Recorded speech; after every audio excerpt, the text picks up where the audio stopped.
আসসালামু আলাইকুম, কেউএইচএসসি ব্যাচ। তো আজ তোমাদের পদার্থবিজ্ঞান প্রথম পত্র পরীক্ষা হয়ে গেছে। তো আলহামদুলিল্লাহ আমি 3টা ওয়ান শট ক্লাস নিয়েছিলাম। তো এখান থেকে 3টা চ্যাপ্টার থেকেই কমন পড়েছে। খুবই অল্প পরিসরের ক্লাস ছিল। কি বলে, পদার্থের গাঠনিক ধর্ম থেকে প্রায় 20-25 মিনিটের মতো, আর ভেক্টর আর কাজ ক্ষমতা শক্তি থেকে 1 ঘন্টার মতো ক্লাস নিয়েছিলাম। সেখান থেকে তোমার 3টা ঢাকা বোর্ডে দেখলাম ভেক্টর 2টাই কমন সিকিউ, আর পদার্থের গাঠনিক ধর্ম থেকেও ইজি। তারপর চট্টগ্রাম বোর্ডে প্রশ্ন দেখলাম, শুনলাম যশোর বোর্ডে নাকি প্রশ্ন হার্ড হয়েছে। দেখি নাই, কোয়েশ্চেন দেখি নাই, বাট বলতে যশোর বোর্ডে কোশ্চেন হার্ড হয়েছে। সো আজ আমরা কি করব, সেকেন্ড পেপার তাপগতিবিদ্যা।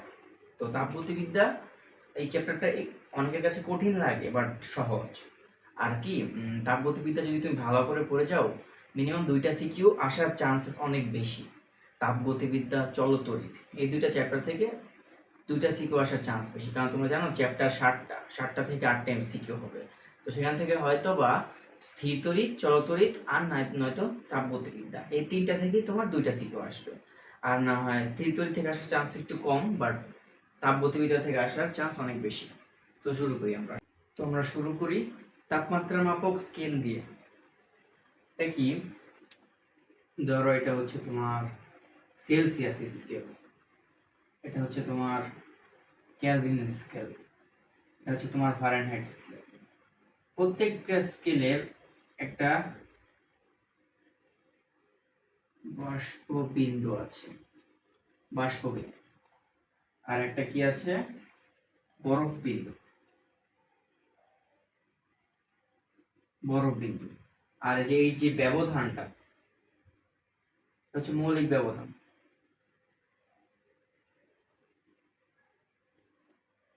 মৌলিক ব্যবধান। তো বাষ্পবিন্দু কি আর বরফ বিন্দু কি? বরফ বিন্দু হচ্ছে তোমার যেই তাপমাত্রায় পানি বরফ থাকে, আর বাষ্পবিন্দু তোমার যেই তাপমাত্রায় পানি বাষ্পে পরিণত হয়। তো কেলভিনে সেটা হচ্ছে সেলসিয়াসে হচ্ছে 100, আর সেলসিয়াসে বরফ বিন্দু হচ্ছে 0, আর কেলভিনে হচ্ছে তোমার বাষ্পবিন্দু 373, আর বরফ বিন্দু হচ্ছে 273, আর ফারেনহাইটে তোমার 212, আর বরফ বিন্দু হচ্ছে 32।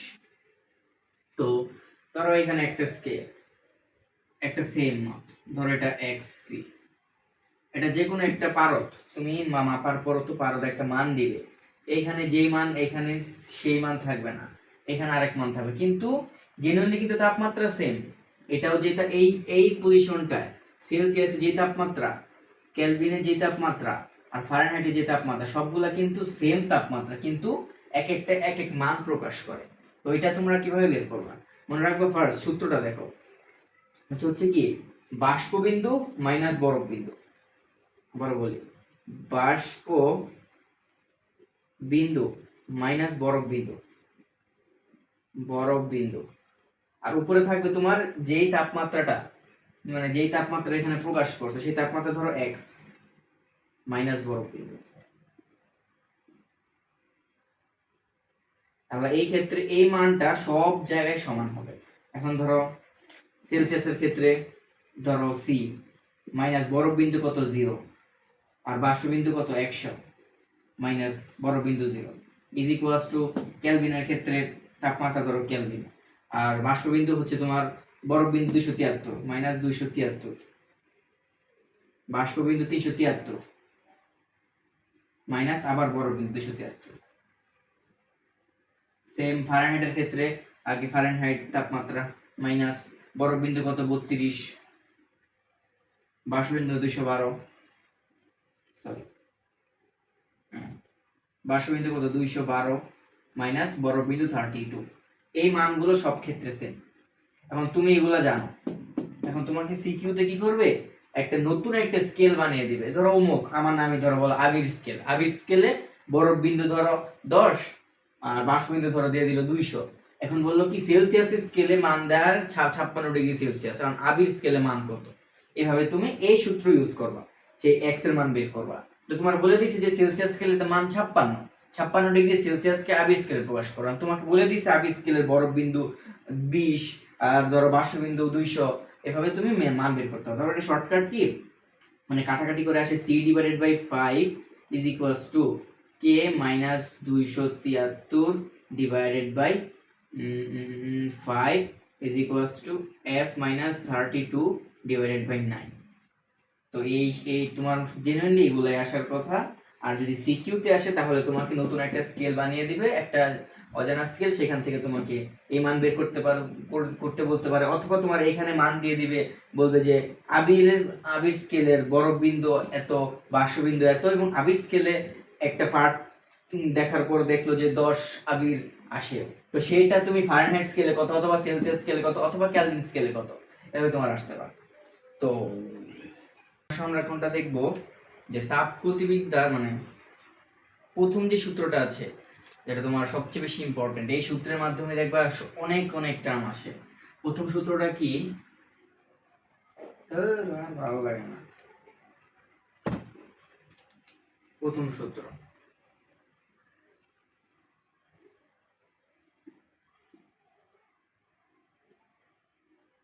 সূত্র কি, dq is equals to du plus dw। এটা তোমার একেবারে মাদার ফর্মুলা। এখানে dq কি, তাপ শক্তির পরিবর্তন,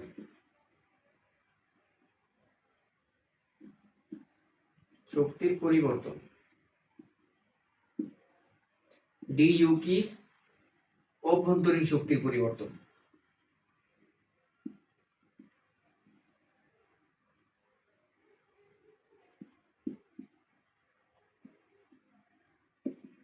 আর dw কি, বাহ্যিক কাজ।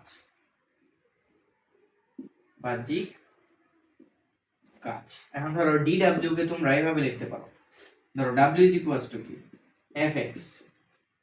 এখন এইভাবে লেখা যায় f divide by a into ax, মানে এই আনলাম আবার এই দিয়ে গুণ দিলাম, কাটাকাটি করব। এখান থেকে আসে যে w is equals to p v, f by a হচ্ছে চাপ, আর a বাই x এটা হচ্ছে তোমার আয়তনের সূত্র। এখান থেকে অত যদি আনো dw মানে কাজ কি বলে, কাজের পরিবর্তন, সেক্ষেত্রে কি হবে, p into v2 minus v1, অথবা p ডেল v বা dv, মানে চাপ ইনটু কি আয়তনের পরিবর্তন। সেক্ষেত্রে এই সূত্রটি এভাবে লিখতে পারবো তোমরা, যে dq is equals to du plus pdv, এভাবে লিখতে পারো। তো এগুলো প্লাস মাইনাস কখন হবে, dq কখন প্লাস হবে, যখন ধরো তাপ শক্তি বাড়ে, আর যখন মাইনাস হবে তাপ শক্তি কমলে।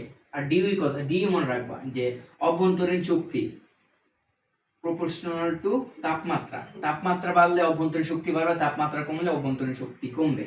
আর কাজ, যখন আয়তন বাড়বে তখন কাজ পজিটিভ, আর যখন তোমার আয়তন কমবে কাজ নেগেটিভ। এটা কি, ধরো এই একটা সিলিন্ডার আছে, গ্যাসের সিলিন্ডার, আর তুমি তাপ দিলা, কি বললে, ধরো এটা মোমবাতি, তুমি এখান থেকে তাপ দিলা, তাপ দেওয়ার পর কি হবে, এই গ্যাসের অণুগুলো ধরো ছোট ছোট বাইরে যাবে, মানে বেড়ে যাওয়ার পর এগুলো কি করবে, এই যে ধাক্কা দিবে, ডিকিউ পরিমাণ তাপ দিছো, ধরো ডিকিউ পরিমাণ তাপ এখানে দিছো, ধাক্কা দেওয়ার পর মানে এই অণুগুলো হিট করার পর আয়তন ধরে বেড়ে গেল, এই কি হলো, এটা ডিডব্লিউ মানে কাজ করলো। আর ধরো ডিডব্লিউ আর অভ্যন্তরীণ শক্তিও বৃদ্ধি পাবে, ডি ইউ। আর কাজের সংরক্ষণশীলতা মানে শর্ত অনুযায়ী কি, তুমি যতটুকু শক্তি দিবা তাই শক্তি মানে আবার ব্যাক পাবা, একটু বাড়বেও না কমবেও না। সেখান থেকে আসে যে তুমি ডিকিউ পরিমাণ তাপ দিলে ভিতর অভ্যন্তরীণ শক্তির পরিবর্তন প্লাস বাহ্যিক কাজ, এটা সমান।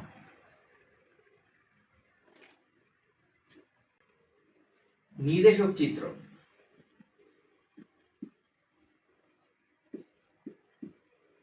চিত্রটা কি, পি বনাম ভি এর চিত্র, যেটা ধরো এটা পি, এটা বি এর চিত্র। এখন তোমাকে বললো যে এ বিন্দু থেকে বি বিন্দু থেকে সি বিন্দু থেকে আবার এ বিন্দুতে, এ বি সি।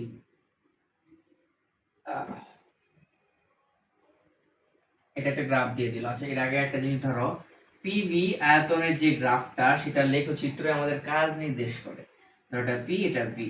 এখন এ বিন্দু থেকে বি বিন্দুতে গেছে, বি বিন্দুতে, তো এটা যে আয়তক্ষেত্র যেই জায়গা দখল করবে এটাই হচ্ছে তোমার কাজ, কৃতকাজের মান। এখন তোমাকে এখানে বললো যে এই কোন কৃতকাজটা সবচেয়ে বেশি, ধরো বললাম ডাব্লিউ অফ এ বি, তারপর ডাব্লিউ অফ বি সি, তারপর ডাব্লিউ অফ সি এ। এখানে কৃতকাজের মানে সাজাইতে বললাম বড় থেকে ছোট।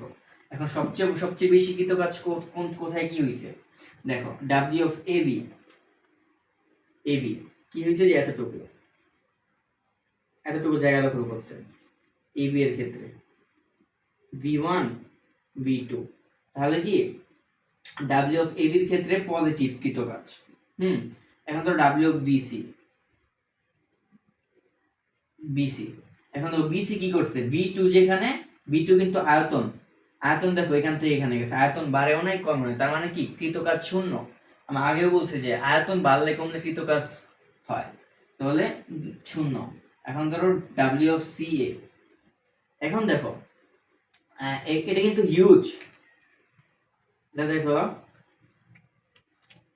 কিন্তু পুরোটা জায়গা ধরে কাজ, এই যে ফুল কাজ, এটা কিন্তু এখন এসি যেটা সিএ, এটা কিন্তু পুরোটাই কাজ হবে, কিন্তু এর অ্যাঙ্গেলটা কিন্তু বিপরীতে, ভি2 কিন্তু আয়তন বেশি ছিল, ভি1 কম, তার মানে আয়তন কমছে, তার মানে এই কাজ নেগেটিভ, তার মানে ডাব্লিউসি হচ্ছে তোমার নেগেটিভ। সেক্ষেত্রে তোমার পজিশনটা কেমন হবে, ডাব্লিউ অফ এ বি সবচেয়ে বড়, সেখান থেকে ডাব্লিউ অফ বিসি, সেখান থেকে বড় ডাব্লিউ অফ সি এ। মানে কি বুঝলে, ইন্ডিকেটর দ্বারা তুমি ক্ষেত্রফল বের করতে পারবে, আর সেই ক্ষেত্রফলটাই হচ্ছে তোমার কাজ। আর সেই কাজ যদি তোমার আয়তন বাড়ে তাহলে পজিটিভ, আর কমলে সেটা কি নেগেটিভ। এখন যেমন ধরো এই ক্ষেত্রে সি এর ক্ষেত্রফল অনেক বেশি জায়গা দখল করছে, কিন্তু তারপরও এটার এই কৃতকাজ কম, কারণ কি এটা নেগেটিভ। তাপগতীয় প্রক্রিয়া,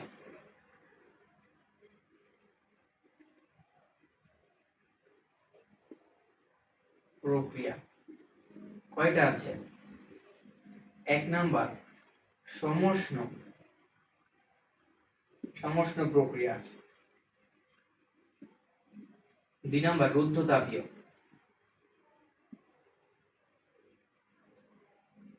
রুদ্ধতাপীয় প্রক্রিয়া, তিন নাম্বার সম আয়তন প্রক্রিয়া, আয়তন প্রক্রিয়া, চার নাম্বার সমচাপ, চাপ প্রক্রিয়া। তো এই চারটা কেসে তোমার যে আমরা প্রথম সূত্রটা পড়েছি,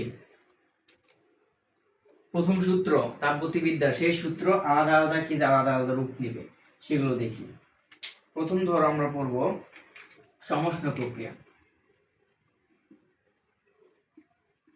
সমষ্ণ প্রক্রিয়া, সমষ্ণ প্রক্রিয়া আমাদের তাপমাত্রা কনস্ট্যান্ট, কি ধরো প্যারামিটার কি কি আছে, পি ভি টি, তো তিনটার ভিতরে তাপমাত্রা সমষ্ণ প্রক্রিয়ায় কনস্ট্যান্ট, কনস্ট্যান্ট থাকলে ধরো T D Q is equals to D U plus D W. এখন যদি তাপমাত্রা কনস্ট্যান্ট হয়, যদি তাপমাত্রা কনস্ট্যান্ট হয় তাহলে কি ডিইউ বাড়বে না, তাপমাত্রা স্থির থাকলে অভ্যন্তরীণ শক্তিও স্থির, সেক্ষেত্রে D U is equals to zero. আর D U is equals to zero যদি হয় তাহলে কি হবে, এই প্রথম সূত্রটা দাঁড়াবে D Q is equals to D W. তার মানে সমষ্ণ প্রক্রিয়ার প্রথম সূত্রের রূপ কি, D Q is equals to D W. এখন আরেকটা জিনিস দেখো, ডি ডাব্লিউ কে আমরা কি লিখতে পারি, P DV, D Q is equals to P DV. এখন তাপমাত্রা স্থির থাকলে এইখান থেকে আমরা লেখা যায় যে P V is equals to constant, আর সেখান থেকে P one V one is equals to P two V two. এটা হচ্ছে তোমার সমষ্ণ প্রক্রিয়ার সূত্র। এখন এইটার যে গ্রাফটা আছে পি ভি, সমষ্ণ প্রক্রিয়ার গ্রাফ হচ্ছে তোমার আয়তাকার অতিবৃত্ত, ধরো এ থেকে বি তে আসছে, এর কৃতকাজ কত, v1 v2, এটা হচ্ছে এর কৃতকাজ। আর এই কৃতকাজের সূত্র কি মুখস্থ রাখবা, w is equals to nRT ln v2 by v1, nRT ln v2 by v1।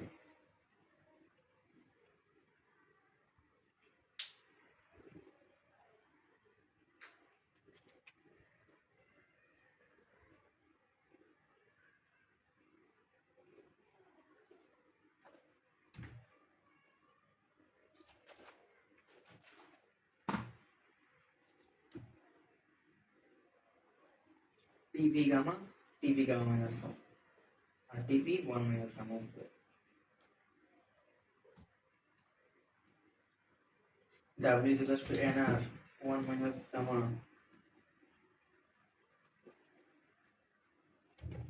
NR 1 minus gamma T2 minus T1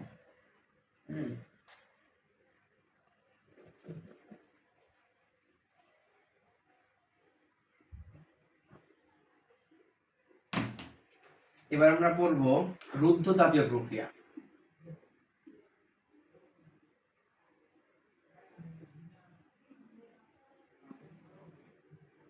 রুদ্ধতাপীয় প্রক্রিয়া রুদ্ধতাপীয় প্রক্রিয়াটাই কি dq is equals to 0 R dq is equals to 0 হলে দেখো dq is equals to du plus dw এক্ষেত্রে যদি এটা is equals to 0 হয়ে যায় তাহলে কি dw is equals to minus du রুদ্ধতাপীয় প্রক্রিয়ার ক্ষেত্রে।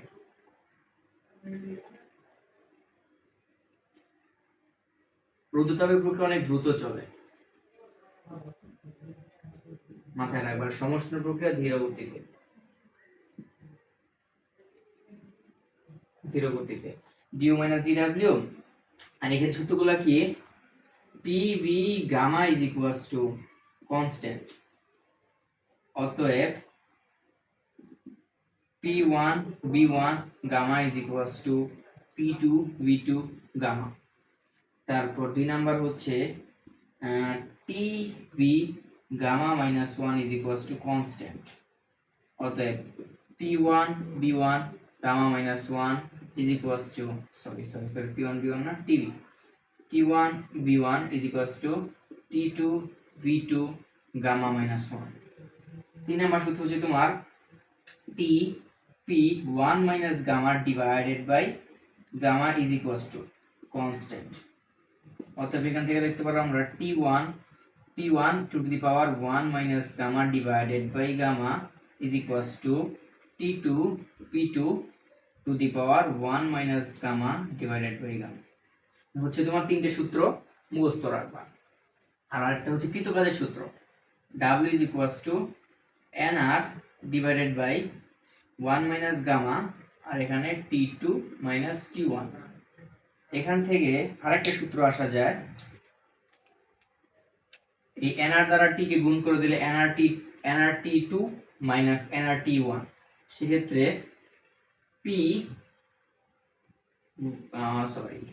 p2 v2 minus p1 v1 divided by 1 minus gamma।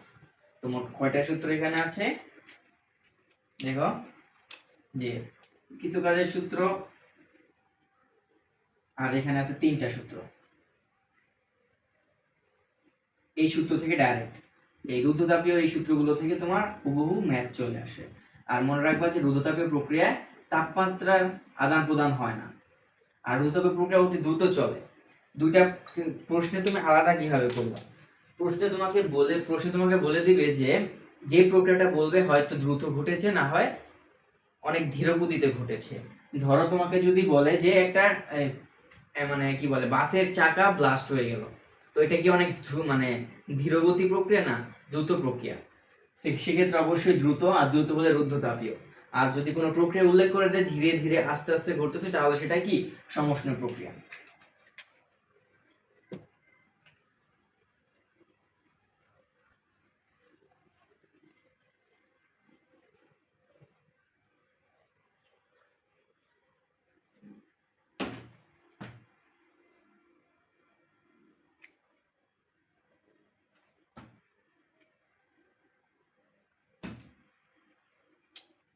এখন আসো সময় আয়তন।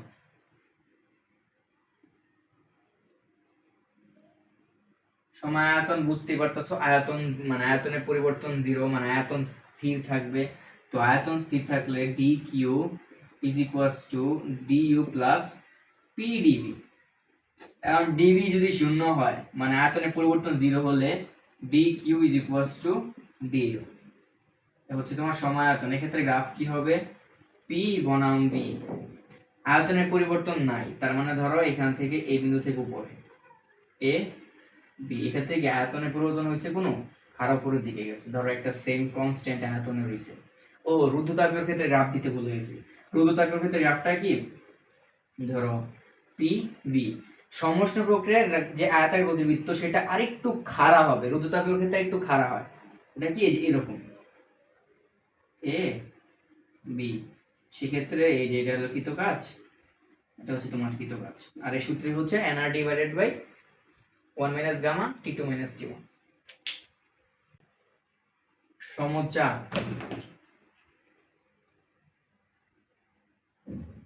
সমচাপে কি, সমচাপে হচ্ছে তোমার লেখাই আছে সমচাপ, তার মানে কি চাপ স্থির থাকবে।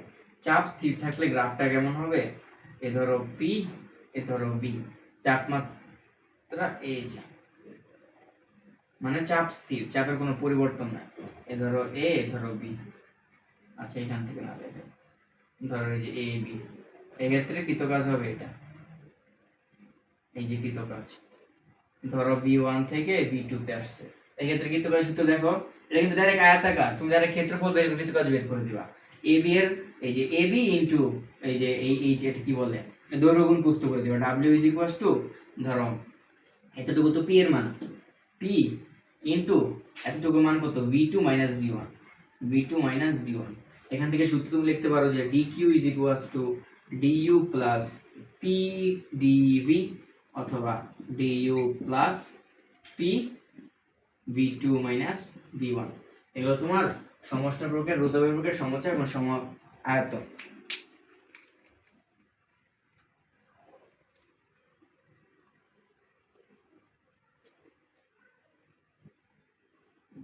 এবার মানে একসাথে সবগুলো একটু লিখে দিচ্ছি মনে রাখার জন্য।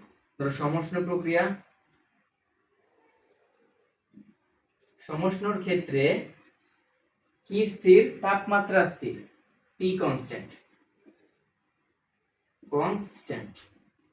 আর T তাপমাত্রা কনস্ট্যান্ট হওয়াতে সূত্রটা কেমন দাঁড়ায়, dq is equals two dw, মনে রাখবা। আর এক্ষেত্রে গ্রাফ কেমন, p বনাম v, গ্রাফ হবে এই যে এরকম a থেকে b। তারপর ধরো এটা কি ধীর গতিতে ঘটে, ধীর গতি। তারপর ধরো রুদ্ধতাপীয়, রুদ্ধতাপীয়, রুদ্ধতাপীয়তে কি স্থির,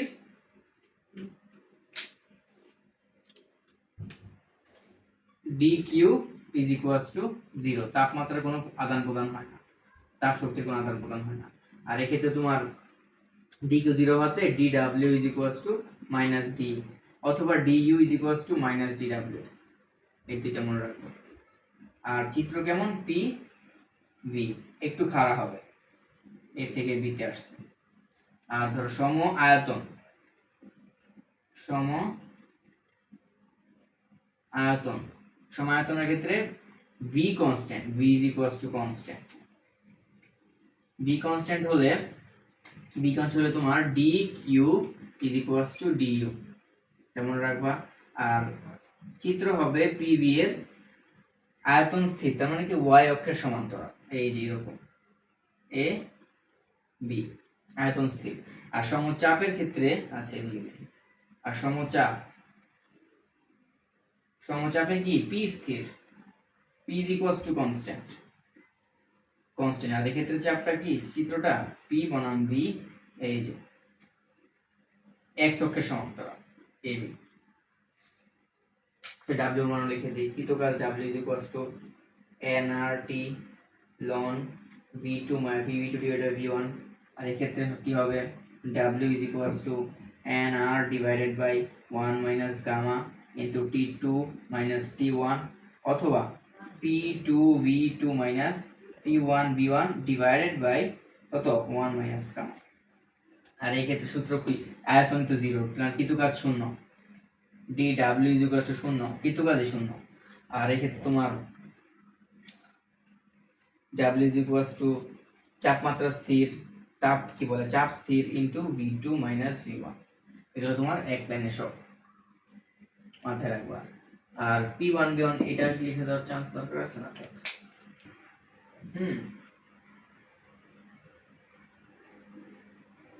তাপীয় ইঞ্জিন, তাপীয় ইঞ্জিনটা কি, ধরো একটা উৎস, এটা কি উৎস, এখান থেকে একটা হিট ইঞ্জিন তাপমাত্রা নেয়, তাপ শক্তি নেয় ধরো Q1 পরিমাণ, তারপর Q2 পরিমাণ তাপ সে সিঙ্কে দেয় বা তাপ গ্রাহককে দেয়। এখান থেকে সে কাজ কতটুকু করে, Q1 পরিমাণ নেয়, Q2 পরিমাণ দেয়। এখান থেকে কাজ হয় তোমার W = Q1 - Q2। এটা হচ্ছে তোমার তাপীয় ইঞ্জিনের কাজের ফর্মুলা। তারপর এখান থেকে আমরা জানি ইটা বা কর্মদক্ষতা, এটা = out / in। এখান থেকে আমরা জানি আউটপুট কত পাচ্ছি আমরা, W, কাজটাই তোমাদের আউটপুট, আর ইন কত করতেছে Q1। এখান থেকে লেখা যায় যে Q1 - Q2 / Q1, অথবা ভাগ করে দিলে 1 - Q2 / Q1। এগুলো তোমার ইটা নির্ণয়ের সূত্র, আর ইনটু 100% দিয়ে দিবা, পার্সেন্টেজে আসে এটা। কার্নো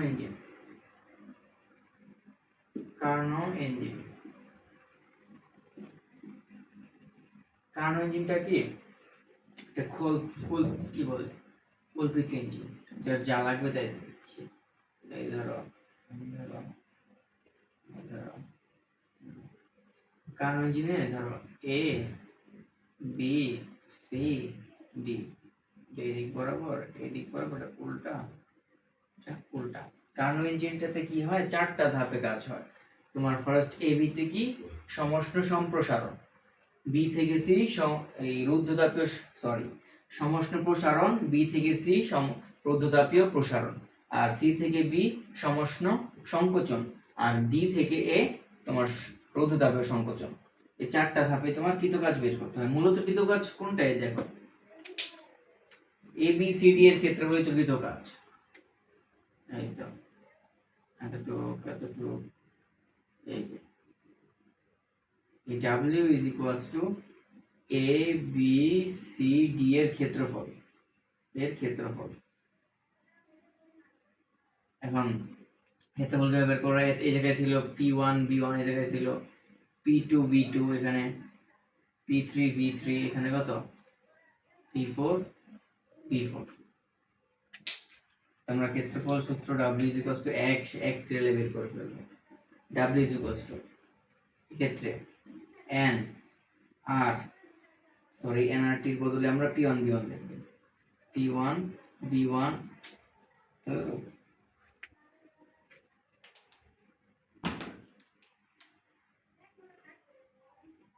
P1 B1 ln কত V2/V1 প্লাস, এটা কি গেল সম্প্রসারণ, এই সমষ্ণ সম্প্রসারণের সূত্র।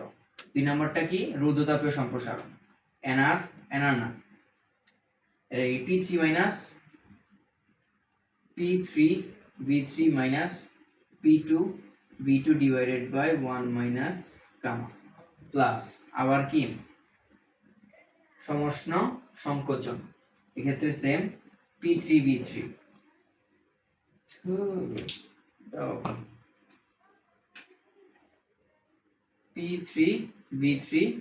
ln V4/V3 প্লাস আবার এই D থেকে A তে কাজের সূত্র কি, P1 B1 P4 B4 P4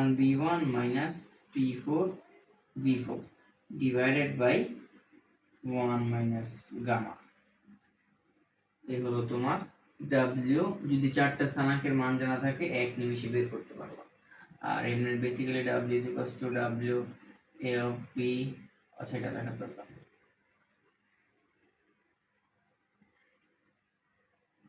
তারপর রেফ্রিজারেটর কৃতকাজ বা কি বলে COP, কর্ম সম্পাদন সহগ যেটা, সেটা তুমি রেফ্রিজারেটরের ক্ষেত্রে একটু আলাদা হবে। COP = out / in।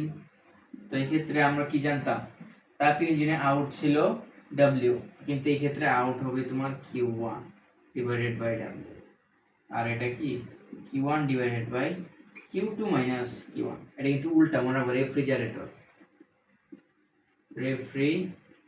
Refrigerator refrigerator বললে তোমার জেনুইন থেকে একটু আলাদা হবে। COP is equals to out by in Q1 by W Q1 by Q2 minus Q1। আগে আমরা কি করছি Q1 minus Q2, কিন্তু এই ক্ষেত্রে হবে Q2 minus Q1। আর একটা কার্নো ইঞ্জিনের ক্ষেত্রে তুমি মনে রাখবা যে Q1 divided by Q2 is equals to T1 divided by T2। অথবা আর কার্নো ইঞ্জিনের ক্ষেত্রে তুমি এই ইটার সূত্র তুমি কি বলবা, এই T1 T2 দ্বারা প্রতিস্থাপন করতে পারবা। কি ছিল 1 minus Q2 divided by Q1 into 100%। এই ক্ষেত্রে তুমি এটার বদলে দিতে পারো, আচ্ছা পার্সেন্ট দেওয়ার দরকার নেই, পার্সেন্ট নিজেরা বলে দিতে পারো। আর 1 minus T2 by T1 প্রতিস্থাপন করতে পারো কার্নো ইঞ্জিনের ক্ষেত্রে।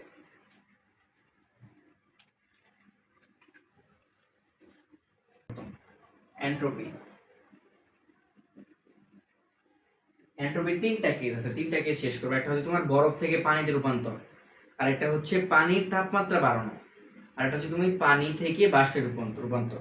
তো ফার্স্ট কেসে তোমার বরফ, ধরো এ হচ্ছে বরফ, বরফ থেকে কি করবা তুমি পানিতে আনবা।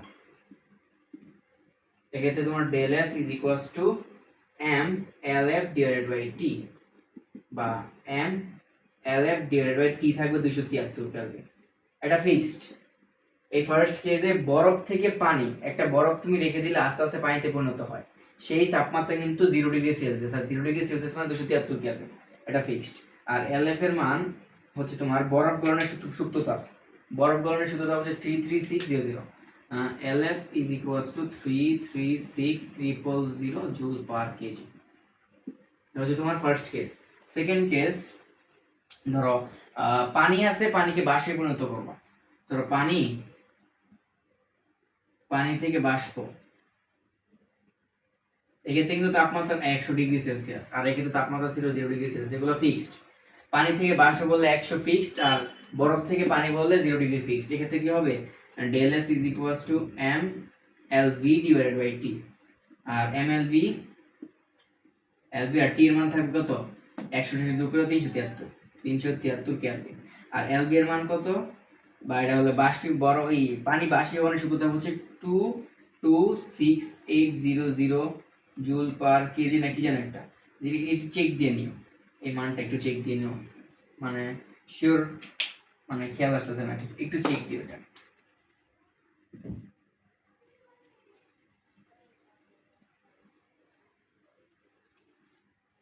আর আরেকটা হচ্ছে তোমার মিডল, ধরো একটা পানি, এটা T1 তাপমাত্রায় আছে, এখান থেকে তুমি T2 তাপমাত্রায় নিবা,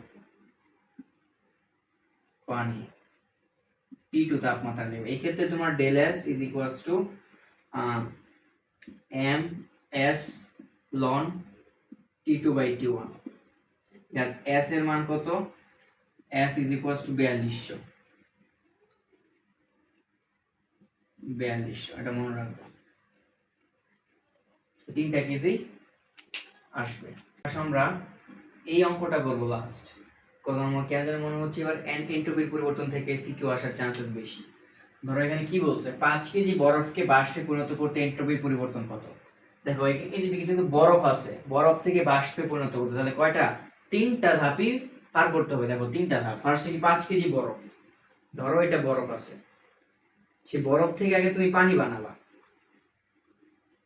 বরফ থেকে পানি বানাবা, এটা হচ্ছে 1 নাম্বার ডেল S1। তারপর এই পানিকে তুমি 0 ডিগ্রি সেলসিয়াস থেকে 100 ডিগ্রি সেলসিয়াস বানাবা, 100 ডিগ্রি সেলসিয়াস, এটা হচ্ছে তোমার ডেল S2। আর এরপর এই 100 ডিগ্রি সেলসিয়াস তাপমাত্রার পানিকে তুমি বাষ্প বানাবা, বাষ্প, এটা হচ্ছে তোমার ডেল S3। তিনটা কেস, ডেল এস এর মান বের করে জাস্ট যোগ করে দেবে। কিভাবে, এখন দেখো del S1 is equals to কি এম 5 কেজি বলছে, তাহলে 5 ইনটু mlf, আচ্ছা লিখে দিই mlf ডিভাইডেড বাই টি। তো m কত 5, আর পানি বরফ বরফ গলনের শক্তিতাপ কি 336 ডিভাইডেড বাই তাপমাত্রা 273। 2 নাম্বার কি বলছে 0 থেকে 100 ডিগ্রি সেলসিয়াসে del S2 is equals to m s ln T2 by T1 সমান সমান m এর মান কত 5, s এর মান কত 4200 ইনটু ln T2 এর মান কত 100, 100 কে 373 কেলভিন, 373 ডিভাইডেড বাই 0 ডিগ্রি মানে 273 কেলভিন, 273। এই হচ্ছে তোমার একটা মান বের হবে, এখানে একটা মান বের হবে। তারপর এক্ষেত্রে কি 3 নাম্বার ডেল S3 মানে থার্ড এন্ট্রপির পরিবর্তন, এক্ষেত্রে কি mLV divided by T. m এর মান কত 5 ইনটু এই LV এর মান কত 22800,